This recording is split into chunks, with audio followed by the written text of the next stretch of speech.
মারছিল, সেখানে পশ্চিমবঙ্গ বিভিন্ন জায়গায় কর্মীরা আন্দোলন করছে, পুলিশ লাঠিচার্জ করছে, আন্দোলনে বাধা দিচ্ছে। পশ্চিমবাংলার এই অবস্থাটা হওয়ার কারণটা কি? কারণ নাকি কোনো রকমভাবে এটাই ভাবা হচ্ছে বোধহয় আমরা পাওয়ারে থাকলেই ভালো, কিন্তু যেভাবেই ওটা বাংলাদেশ হয়ে গেলেও নো প্রবলেম, এরকম কোনো চিন্তাধারা আছে, কিন্তু সেই চিন্তাধারা সে স্বপ্ন সফল হবে না।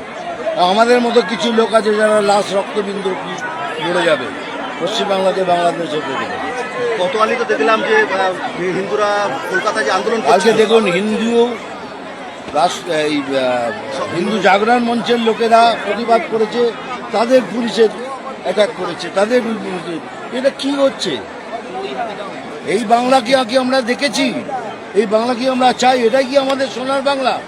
মানে এত অধঃপতন, মানে একটা সরকার এসছে ধুলির সাৎ করে দিয়ে চলে গেল পশ্চিমবাংলা। যাই হোক।